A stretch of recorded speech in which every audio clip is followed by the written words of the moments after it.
Nucleic acid यानी कि नाभिकीय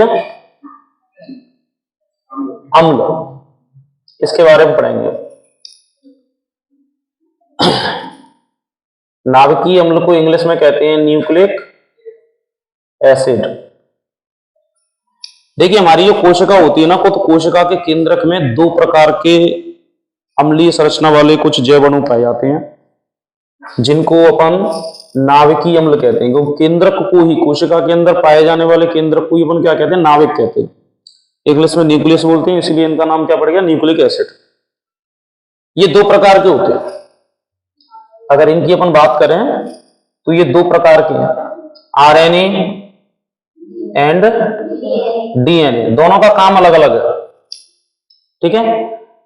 आरएनए और डीएनए मुख्य नाभिकीय अम्ल हैं। इनकी आज हम चर्चा करेंगे, इनकी संरचना पर कि ये किससे मिलकर बने होते हैं और इनका क्या क्या काम है, किस तरीके से काम करते हैं। तो चलिए, इसका पूरा नाम है, आरएनए का जो पूरा नाम है अपना, इसको बोलते हैं राइबोज न्यूक्लिक एसिड, और डीएनए का पूरा नाम है deoxy ribose nucleic acid, deoxy ribo nucleic acid. DNA की जो संरचना होती है वो डबल हेलिक्स होती है। कैसी होती है? इसकी संरचना होती है डबल हेलिक्स। डबल हेलिक्स से हमारा मतलब है कि इसकी जो श्रृंखलाएं होती हैं वो कुछ इस तरीके से, दो श्रृंखलाएं एक दूसरे में कुंडलित रहती हैं, इस तरीके से। जबकि आरएनए की जो संरचना होती है वो होती है सिंगल हेलिक्स। कैसी होती है? सिंगल हेलिक्स, यानी इसकी एक ही श्रृंखला इस तरीके से एक दूसरे में कुंडलित होते हुए आगे इसका निर्माण करती है।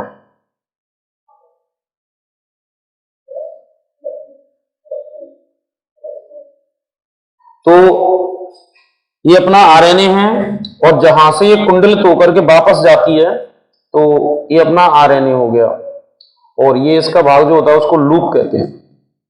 तो आरएनए जो है ना हमारा सिंगल हेलिक्स संरचना होती है, जबकि डीएनए जो है ना डबल हेलिक्स संरचना होती है।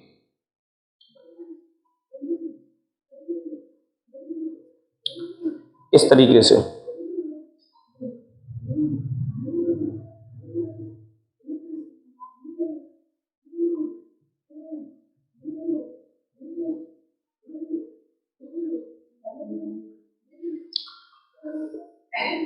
जिस तरीके से हमने अभी पिछले जैव अणुओं में चर्चा की थी, तो जैव अणुओं में हमने देखा था कि प्रोटीन का निर्माण जो है छोटी इकाइयों से होता है, जिनको अपन अमीनो अम्ल कहते हैं।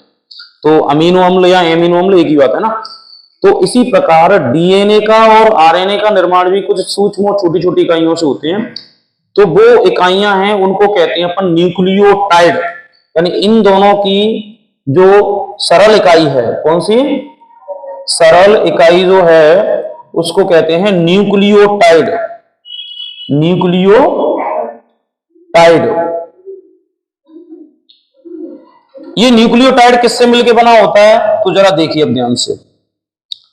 इसमें मुख्य रूप से सुगर फॉस्फेट की श्रृंखला पाई जाती है। किसकी? ये जो श्रृंखलाएं आपको दिखाई दे रही हैं, जैसे इसमें ये है और डीएनए में ये दोनों श्रृंखलाएं हैं, ये श्रृंखलाएं होती हैं sugar phosphate. Sugar phosphate, sugar को हिंदी में शर्करा कहते हैं। तो यहां पर जो शुगर है इसके अंदर पेंटोज शुगर पाई जाती है। कौन सी पाई जाती है? पेंटोज शुगर, यानी इसके अंदर जो शर्करा जो पाई जाती है वो 5 कार्बन वाली होती है। कैसी होती है? 5 कार्बन वाली होती है। दूसरे नंबर पर इसके अंदर आते हैं नाइट्रोजन क्षारक। क्या आते हैं? नाइट्रोजन क्षारक। ये जो नाइट्रोजन क्षारक होते हैं ये 2 प्रकार के होते हैं। कितने प्रकार के होते हैं? 2 प्रकार के। एक होते हैं प्यूरीन, और एक होते हैं पिरिमिडीन। प्रिमिडीन।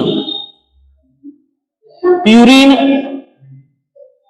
दो अलग अलग रूपों में पाया जाता है, इसके भी दो अलग नाम है। एक होता है एडेनिन, एडेनिन, और दूसरा होता है ग्वानिन। इसी तरीके से पिरिमिडीन जो होता है ना, वो 3 प्रकार का होता है। पिरिमिडीन है साइटोसिन, साइटोसिन, उसके बाद है थायमिन और यूरेसिल।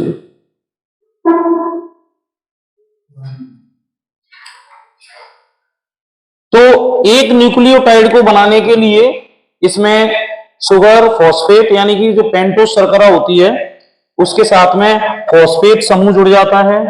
तो इसमें जो हमें संरचना में दिखाई दे रहा है, जैसे ये अपना डीएनए है, तो डीएनए के अंदर ये दोनों जो श्रृंखलाएं हैं, ये श्रृंखलाएं बनी होती हैं सुगर फॉस्फेट की चेन से, मतलब सुगर फॉस्फेट चेन है, ठीक है ना। इसके अंदर पेंटोस शक्कर है, पेंटोस सुगर है 5 कार्बन वाली, और उसके साथ फॉस्फेट समूह जुड़ा हुआ है।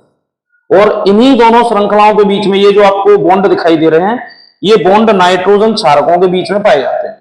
अब ये जो नाइट्रोजन क्षारक हैं, ये भी 2 प्रकार के हैं, एक होते हैं प्यूरिन और दूसरे होते हैं पिरिमिडीन।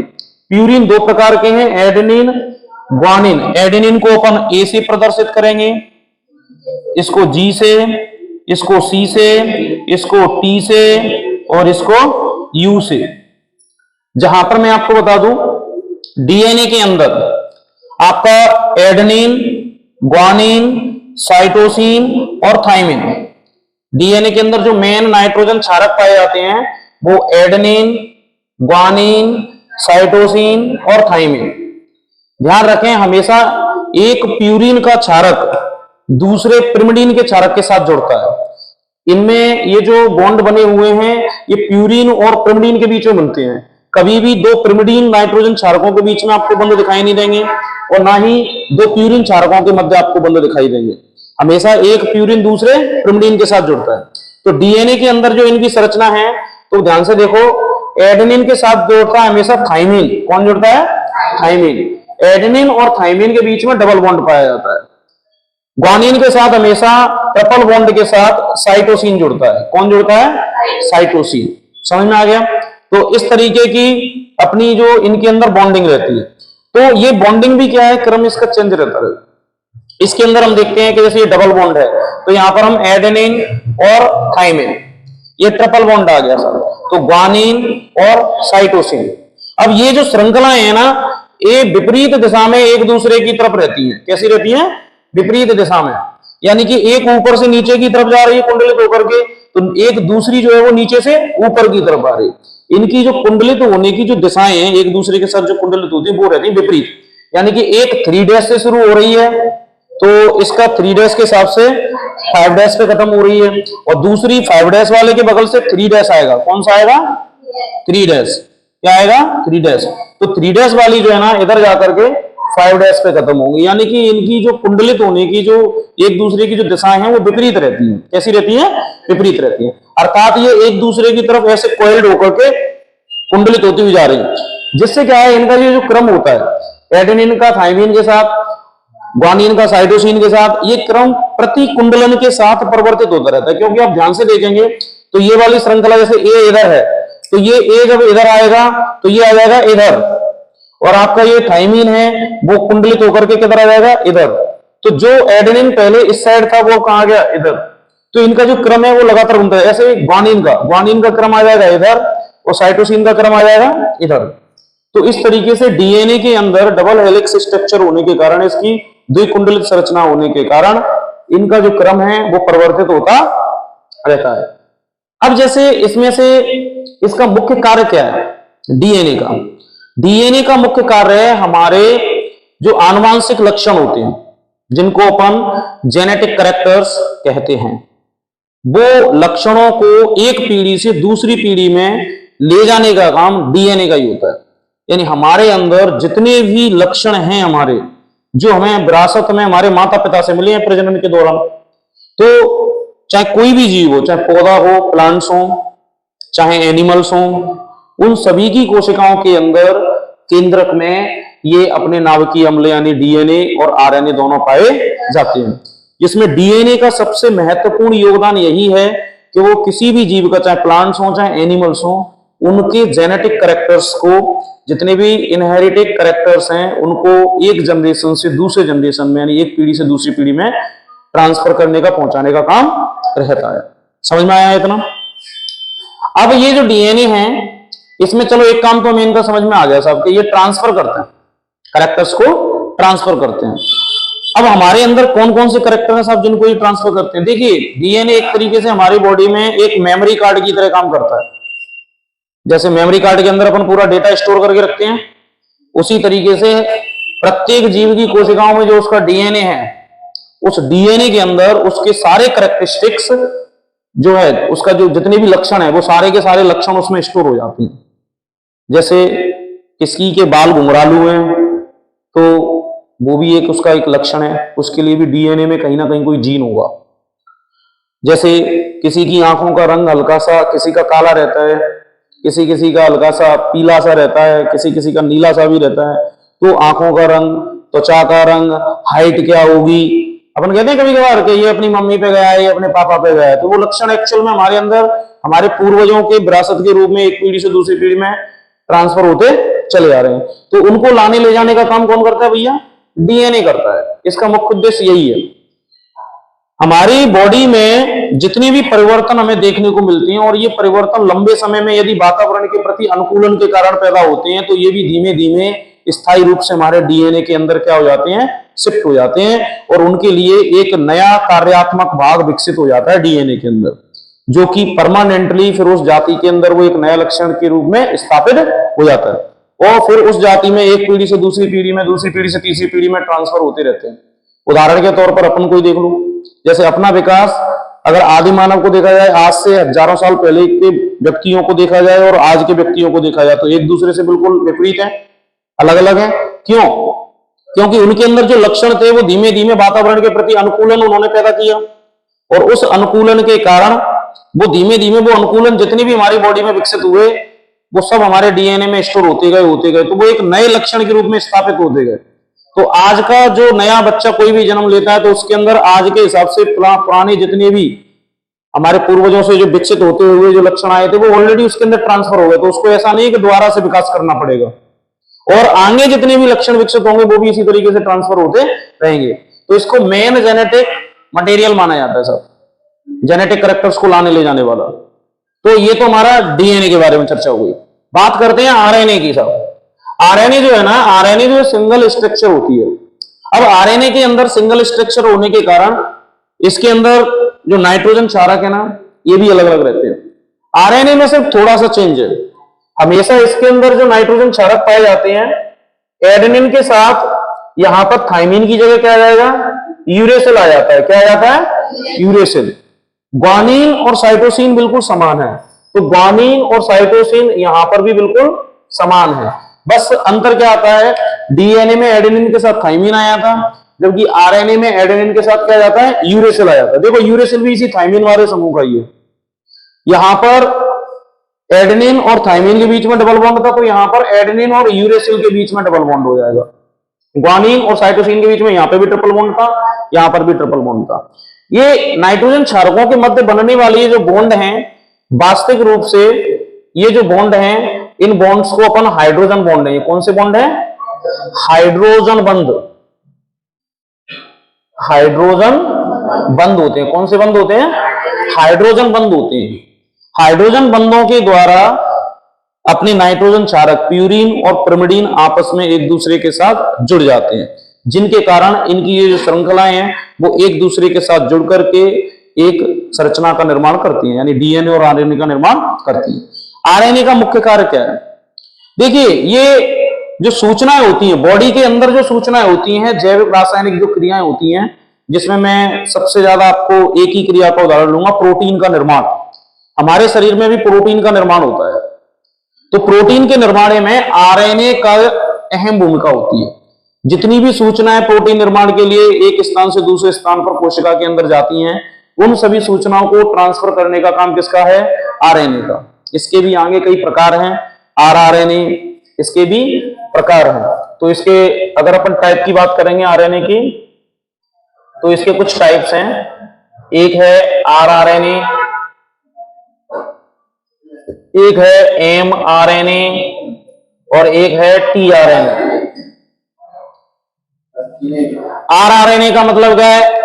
राइबोसोमल आरएनए, यानी ये राइबोसोम पे पाया जाता है और राइबोसोम प्रोटीन के निर्माण में अहम भूमिका निभाते हैं। एमआरएनए, एम मतलब मैसेंजर, मतलब ये मैसेज करने का काम करता है, सूचनाओं को एक स्थान से दूसरे स्थान पर ले जाने का काम करता है। प्रोटीन के निर्माण में किस एंजाइम की कहां पर क्या भूमिका है, उसको वहां पर मैसेज पहुंचाता है उनके जरिए। ठीक है।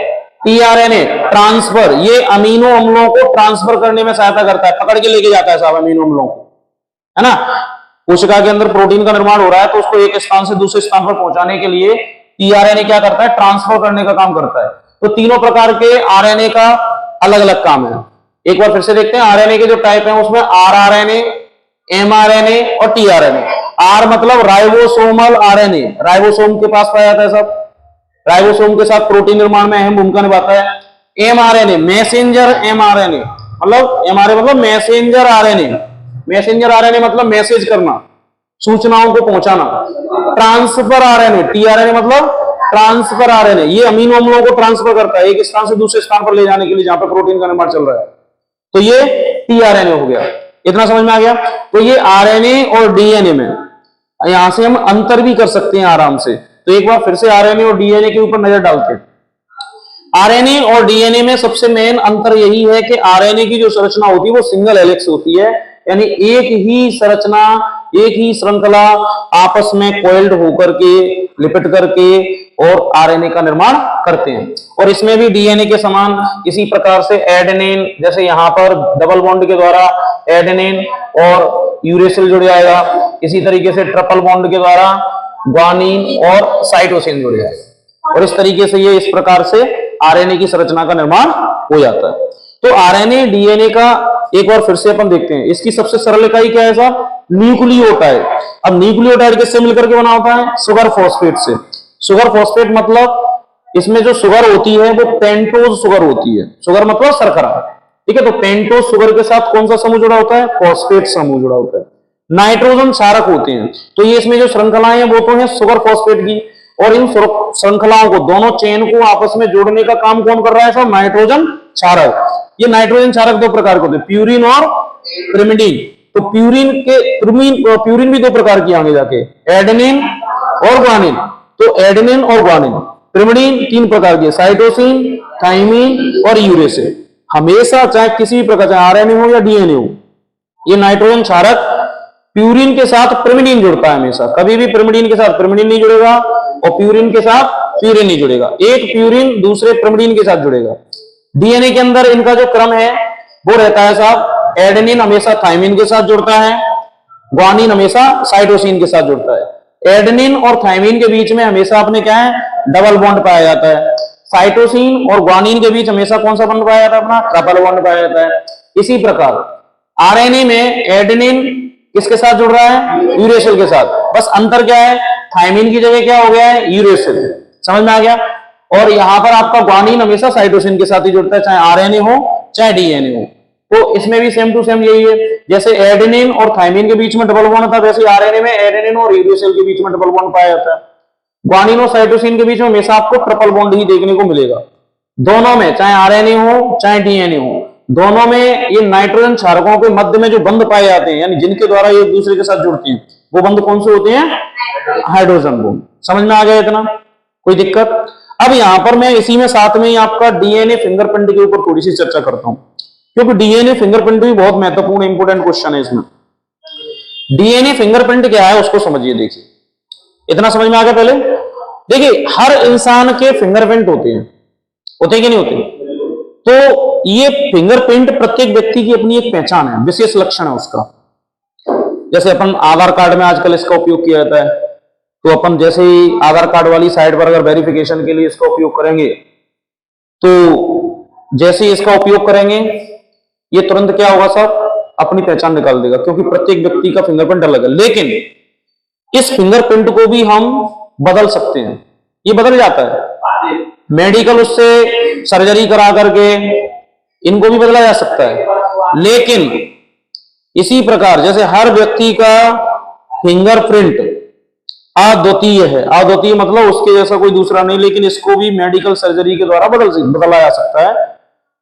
इसी प्रकार प्रत्येक कोशिका के डीएनए में जो प्यूरिन और पिरिमिडिन यानी नाइट्रोजन क्षारकों का ये जो क्रम होता है, जो जुड़ने का क्रम होता है, वो भी अद्वितीय होता है। अद्वितीय मतलब दो अलग अलग जीवों की कोशिकाओं में पाए जाने वाले डीएनए में नाइट्रोजन क्षारकों का क्रम एक समान कभी भी नहीं हो सकता। और सबसे बड़ी खासियत इसकी, इसको हम किसी भी टेक्निक या तकनीक के द्वारा बदल भी नहीं सकते। तो जैसे हमारी उंगलियों का फिंगरप्रिंट बोलते हैं, उंगली छापन जिसको कहते हैं, तो उसको फिंगरप्रिंट कहते हैं। वैसे डीएनए की दोनों श्रृंखलाओं, सुगर फॉस्फेट की दोनों श्रृंखलाओं को जोड़ने के लिए जो नाइट्रोजन क्षारकों का इनके अंदर जो क्रम है, वह क्रम ही डीएनए फिंगरप्रिंटिंग कहलाता है।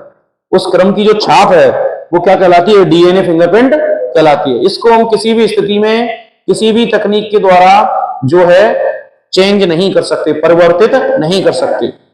तो इसका बहुत महत्वपूर्ण योगदान है साहब, किस चीज में?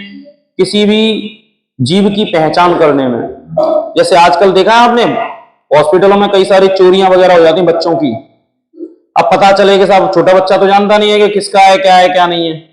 तो बच्चों की पहचान हम इस तकनीक के द्वारा पता कर सकते हैं, क्योंकि ये डीएनए का जो क्रम है वो मैच करता है किससे? केवल माता और पिता से। वो भी 100% नहीं करता, लेकिन काफी हद तक माता पिता से मैच करता है, क्योंकि हमारे अंदर जो डीएनए का क्रम और जो लक्षण आए हैं वो हमें कहां से प्राप्त हुए हैं? हमारे माता पिता से प्राप्त हुए। तो हमारे डीएनए का जो फिंगरप्रिंट है या डीएनए फिंगरप्रिंट जो क्रम है नाइट्रोजन क्षारकों का, वो हमारे मम्मी पापा से मैच करेगा, लेकिन पूरी तरीके से नहीं करेगा। माता पिता से मैच तो हुआ, लेकिन पूरी तरीके से मैच नहीं होगा। अगर पूरी तरीके से मैच हो जाएगा तो पता हमारी शकल और उनकी शकल एक जैसी होगी, लेकिन क्या हमारी शकल पूर्ण रूप से हमारे माता पिता से मिलती है? नहीं मिलती। इसका मतलब क्या है कि ये डीएनए में चेंज आ जाता है। चेंज इसलिए आ रहा है क्योंकि हमारे अंदर माता से प्लस पिता से दोनों के डीएनए आए ना गुणसूत्रों के रूप में, तो वो दोनों का मिक्स होने के कारण एक तीसरा नया लक्षण पैदा हो गया, तीसरा लक्षण पैदा हो गया। तो उसके चक्कर में हमारा मैच तो करेगा, लेकिन पूर्ण रूप से नहीं करेगा। लेकिन जितना मैच हमारे माता पिता के साथ करेगा, उतना किसी दूसरे जीव के साथ मैचिंग नहीं होगी। तो जैसे किसी, मान लीजिए कोई किसी आपराधिक मामलों में इसका सबसे ज्यादा उपयोग होता है। जैसे किसी बच्चे की किसी ने चोरी कर ली और दो अलग अलग परिवार उसके ऊपर दावा कर रहे हैं कि साहब मेरा बच्चा है, मेरा बच्चा है, तो उसका सिर्फ एक ही सरल उपाय है, क्योंकि बच्चा तो जानता नहीं है। दोनों का डीएनए का सैंपल कलेक्ट करो और बच्चे के डीएनए के साथ मैच करके देख लो। जिसका मैच हो रहा है वही उसके माता पिता हैं। तो इससे क्या है, बिना किसी उसके आराम से पहचान हो जाती है अपराधियों को पकड़ने में। अब तुम कहोगे साहब सैंपल हम कैसे ले सकते हैं डीएनए का? तो डीएनए का सैंपल हमारी बॉडी के किसी भी पार्ट्स के द्वारा लिया जा सकता है। हमारा ये बाल है, ये भी कोशिकाओं से मिलकर बना हुआ है, तो बाल में भी डीएनए है। हमारे शरीर की कोई भी त्वचा की छोटा सा भी भाग, स्किन से कुछ भी थोड़ा सा भाग, ब्लड, नाखून, कुछ भी मिल जाए, शरीर का कोई भी भाग, उनमें कोशिकाएं तो उपस्थित हैं। तो उन सभी में क्या है साहब? डीएनए उपस्थित है। तो आराम से डीएनए का सैंपल भी हम तैयार कर सकते हैं। ऐसा नहीं है कि साहब डीएनए का सैंपल कैसे लेंगे या क्या करेंगे, कोई अलग से कोई ज्यादा खास वो लेने की आवश्यकता नहीं है कि इसमें इसका सैंपल लेने में दिक्कत आए कुछ। तो ये बहुत सरल है, आराम से सैंपल भी लिया जा सकता है। आपराधिक मामलों में इसका सबसे ज्यादा उपयोग होता है फॉरेंसिक साइंस में। आपने सीआईडी तो देखा होगा ना, तो सीआईडी में अक्सर डीएनए की फिंगरप्रिंटिंग की जांच करते हैं कि साहब खून किसने किया, क्योंकि अपराधी चाहे कितना भी शातिर हो, ठीक है, वो सारे सबूत अपने गायब कर देगा, लेकिन कुछ ना कुछ सबूत बायोलॉजिकल, कुछ ना कुछ प्रूफ छोड़ के जाएगा साहब। अब जैसे तुम किसी व्यक्ति को मारने गए तो सामने वाला व्यक्ति ऐसे तो बैठा नहीं कि साहब आइए और मुझे मार के चले जाइए, आराम से मर जाएगा क्या वो भी भाई साहब तुम्हारे साथ लड़ेगा। उसके भी भगवान ने हथियार दिए हैं नेचुरल, नाखून, तो वो नाखूनों से भाई साहब तुम्हें खरोंचेगा भी, झपट्टा पट्टा होगा कि नहीं होगा। उसी झपट्टे में, उसी लड़ाई झगड़े में हो सकता है आपका बाल टूट के वहां गिर जाए, या उसके नाखूनों में आपकी त्वचा खरोंच के चली जाए थोड़ी बहुत। ठीक है, आपने मार दिया उसको, लेकिन 100% लड़ाई झगड़े में कहीं ना कहीं आपका कोई ना कोई प्रूफ तो वहां पर गिरेगा, और इसी प्रूफ के आधार पर आपको जो है डीएनए का सैंपल कलेक्ट हो जाएगा उस बॉडी के आधार पर। और दोनों को मैच करके देखना। आप पहचानेंगे कैसे के साथ किसका डीएनए कौन सा, मतलब अपराधी जो अपराध करके गया उसका डीएनए कौन सा है, तो वहां पर जो अलग अलग प्रकार के बाल वगैरह प्राप्त होंगे सबका डीएनए अलग अलग प्राप्त किया जाएगा। अगर दोनों डीएनए जो है एक साथ मिल रहे हैं तो मान लो उसी का है, डीएनए की उसकी बॉडी से मिल रहा है तो उसी का है। और अगर अलग अलग है तो एक उसका है और दूसरा किसका है, अपराधी का। एक किसका है और दूसरा किसका है, अपराधी का। समझ में आई पूरी बात की नहीं आई? तो इस तरीके से आराम से हम पहचान कर लेते हैं कि साहब अपराधी कौन है। अब हमें जिससे शक हो रहा है, जैसे हमें 10 लोगों पे शक हुआ, सब इन 10 में से कोई ना कोई है, तो जो दूसरा डेड बॉडी को छोड़ करके जो दूसरा डीएनए में प्राप्त हुआ है, हम उस डीएनए के फिंगरप्रिंट को बाकी के जिन लोगों पर हमें शक हो रहा है उनसे सैंपल प्राप्त करके उनसे मैच कर लेंगे। जिसके साथ मैच हो गया समझ लो बस वही है जो भी करता है। तो इस टेक्निक का उपयोग सबसे बड़े लेवल पे जो है आपराधिक मामलों में, ठीक है, इसका उपयोग किया जाता है। तो इस तरीके से इसी पूरी प्रक्रिया को, जहां पर हम डीएनए के नाइट्रोजन क्षारकों के जुड़ने वाले इस क्रम को प्राप्त करते हैं, इसी पूरी प्रक्रिया को हम डीएनए फिंगरप्रिंट के नाम से जानते हैं। समझ में आ गया पूरा? अब चलिए इन दोनों में मैं आपको अंतर करने की थोड़ी सी यहीं से कुछ गुण बताता हूं। तो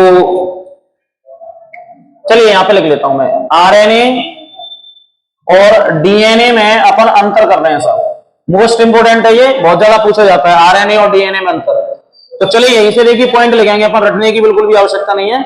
सबसे पहला पॉइंट ये कैसी है साहब, सिंगल हेलिक्स संरचना है इसकी।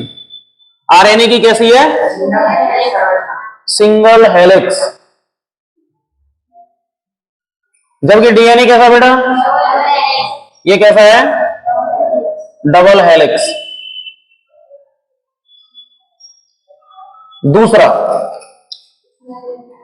आरएनए के अंदर नाइट्रोजन क्षारक कौन कौन से पाए जाते हैं बेटा,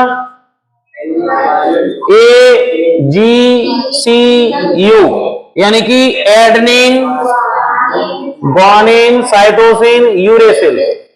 जबकि डीएनए के अंदर नाइट्रोजन क्षारक कौन से पाए जाते हैं, adenine, thymine, guanine, cytosine, AGCT।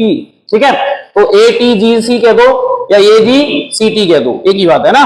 तो ये डीएनए के अंदर पाए जाते हैं। इसका मुख्य कार्य क्या है साहब, आरएनए का?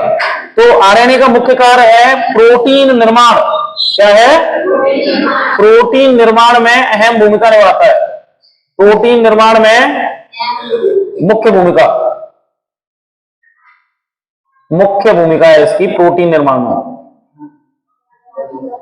जबकि आरएनए का, डीएनए का मुख्य कार्य क्या है साहब, इसका मुख्य कार्य है आनुवांशिक जो लक्षण होते हैं अपने, आनुवांशिक जो लक्षण हैं उनको एक पीढ़ी से दूसरी पीढ़ी में ले जाना, एक पीढ़ी से दूसरी पीढ़ी में ले जाना।